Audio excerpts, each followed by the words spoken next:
हाय मेरे प्यारे दोस्तों, कैसे हैं आप लोग। मुझे आशा है कि आप लोग अच्छे होंगे और मैं आप लोगों के अच्छे स्वास्थ्य की कामना करता हूं। और और इसी बात से मैं आज आप लोगों को कक्षा 10 की साइंस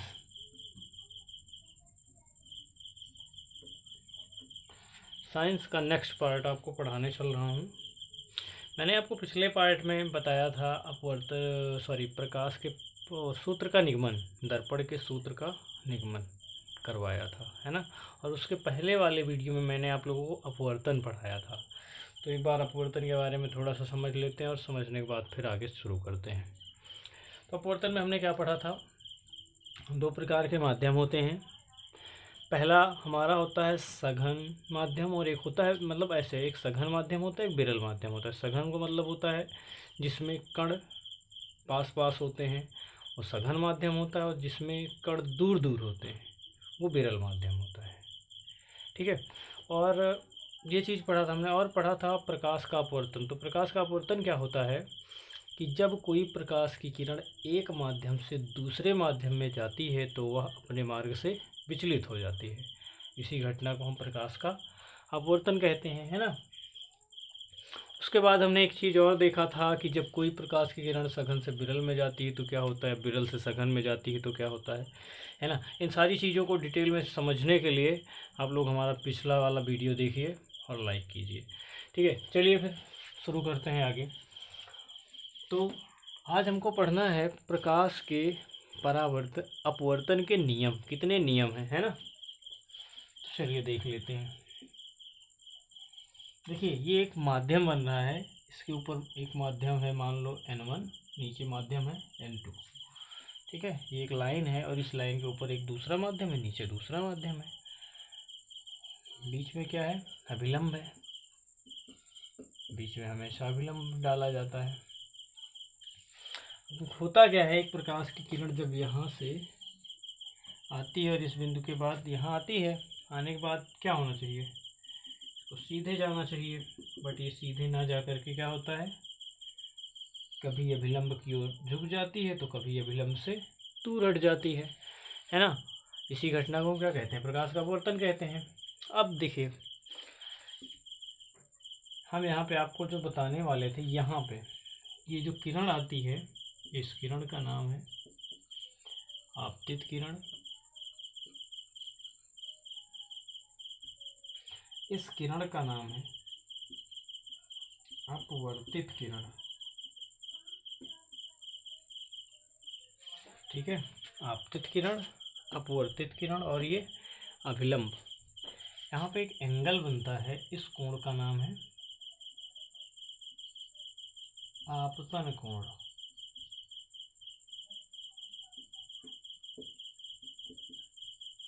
और यहाँ पे एक एंगल बनता है R, इसका नाम है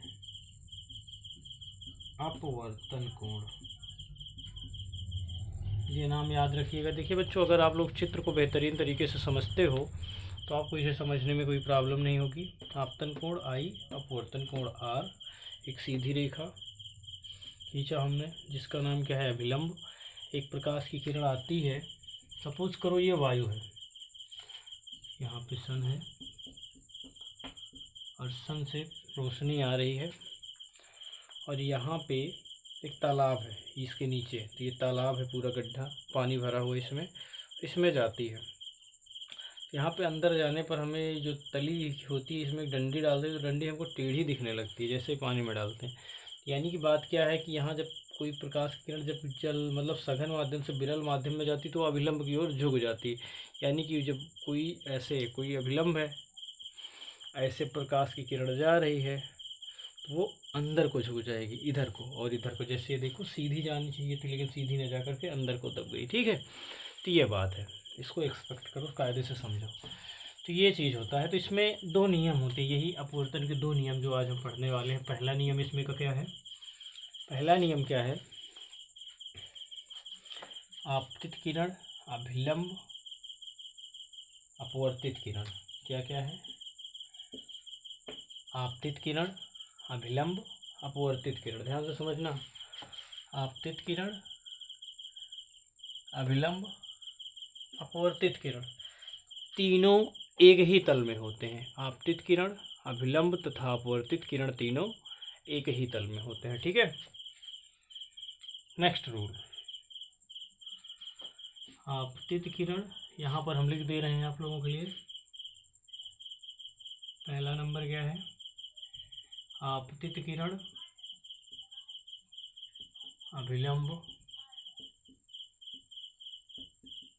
और अपवर्तित किरण तीनों एक ही तल में होते हैं।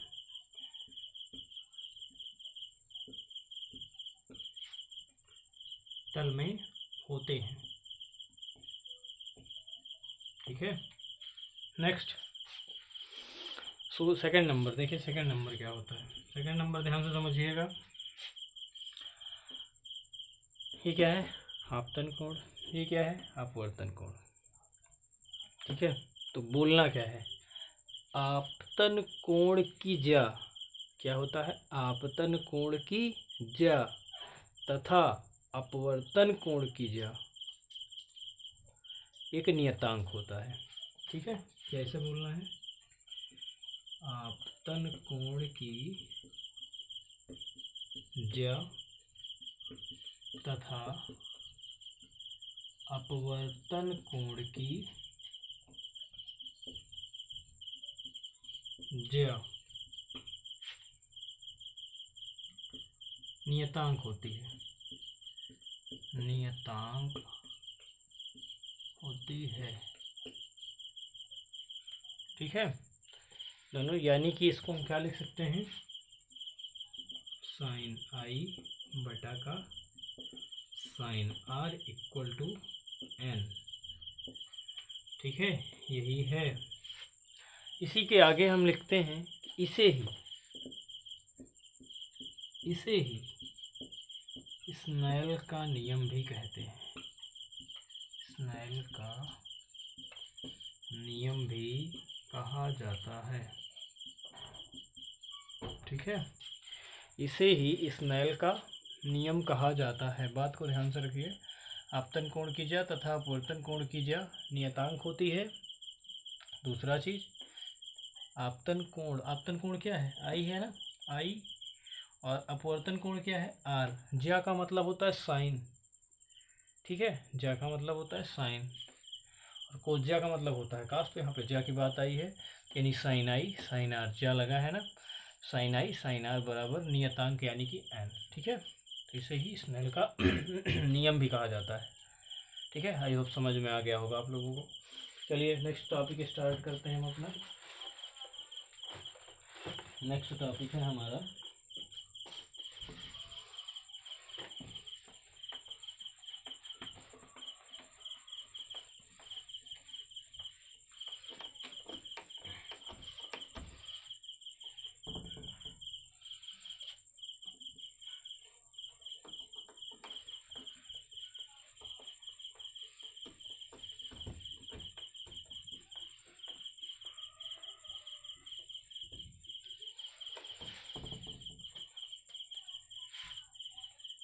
क्रांतिक कोण।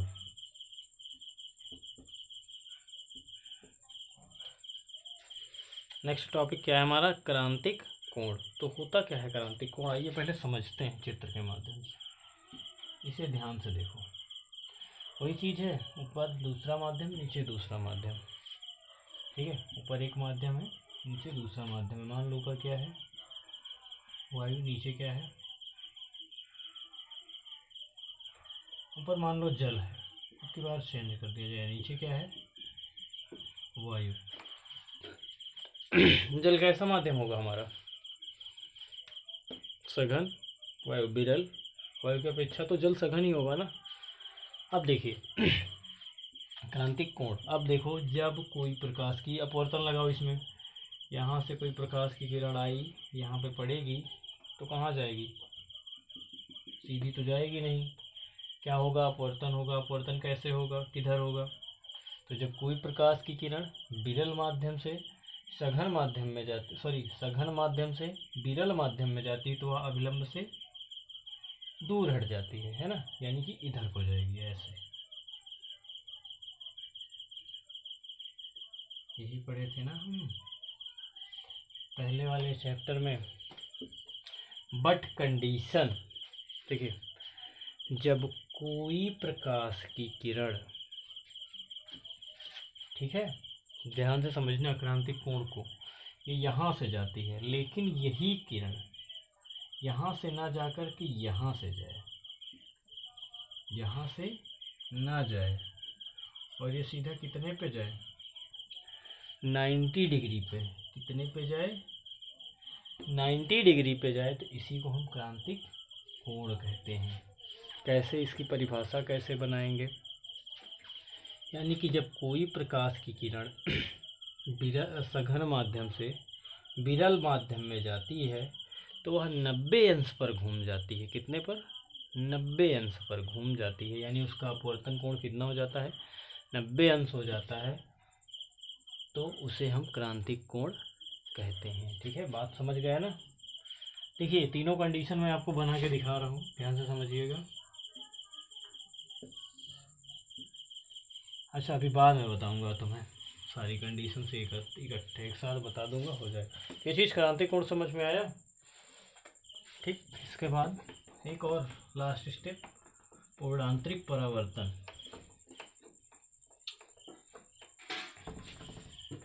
पूर्ण आंतरिक परावर्तन क्या होता है, पूर्ण आंतरिक परावर्तन। ठीक है, देखो फिर से वही चीज़, चित्र को समझो। ये हमारा जो ऊपर ये निकला, ये क्या है, अभिलंब है ना, और यहाँ से माध्यम चेंज हो रहा है, जल वायु, है ना, जल वायु। देखिए, फिर से वही चीज़ है, प्रकाश कहाँ से, सघन माध्यम है, सघन से कहाँ जाएगी, विरल में, तो कहाँ घूमेगी, अभिलंब की ओर झुकेगी ना, अभिलंब से दूर हटेगी। लेकिन यहाँ पे ऐसा नहीं होता है। क्रांतिक कोण क्या होता है, जब वह सीधा 90 अंश पे घूम जाती है। पूर्ण आंतरिक परावर्तन, अब की बार हमको पढ़ना, पूर्ण आंतरिक परावर्तन क्या होता है, जब वह 90 अंश से थोड़ा सा अधिक पे घूमती है, जब वह 90 अंश से थोड़ा अधिक पर परावर्तित होती है, तो इस घटना को पूर्ण आंतरिक परावर्तन कहते हैं। जब कोई प्रकाश की किरण सघन माध्यम से विरल माध्यम में जाती है और वह 90 अंश से थोड़ा सा अधिक कोण पर घूम जाती है, इस घटना को हम क्या कहते हैं, पूर्ण आंतरिक परावर्तन कहते हैं। ठीक है, चलिए अब इन सबको एक नज़र में देख लिया जाए। कैसे,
हाँ देखिए बच्चा, एक चीज़ है यहाँ पे, ध्यान से देखो, पूर्ण आंतरिक परावर्तन ये वाला है क्रांतिक कोण का, ये है पूर्ण आंतरिक परावर्तन का।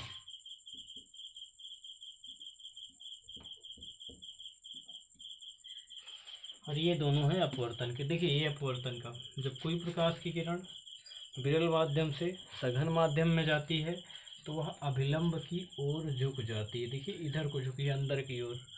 सेकंड है, जब कोई प्रकाश की किरण सघन माध्यम से विरल माध्यम में जाती तो वह अभिलंब से दूर हट जाती। देखिए बाहर की ओर जा रही है ना। यहाँ पे देखिए जब कोई प्रकाश की किरण सघन माध्यम से विरल माध्यम में जाती तो वह 90 अंश पे घूम जाती है। इस घटना को क्रांतिक कोण कहते हैं। इसको देखिए पूर्णांतरिक परावर्तन। जब कोई प्रकाश की किरण सघन माध्यम से विरल माध्यम में जाती है तो 90 अंश से कुछ अधिक कोण पर परावर्तित हो जाती है। इस घटना को हम पूर्णांतरिक परावर्तन कहते हैं। एक चीज़ ये जान लो कि क्रांतिक कोण की घटना और पूर्णांतरिक परावर्तन की घटना हमेशा सघन से विरल में ही होती है। सघन से विरल में ही होती है, ठीक है, ध्यान रखना। ठीक है दोस्तों, अगर आज का वीडियो पसंद आया हो तो आप लोग लाइक शेयर सब्सक्राइब जरूर कीजिए। धन्यवाद। बाकी का नेक्स्ट वीडियो में।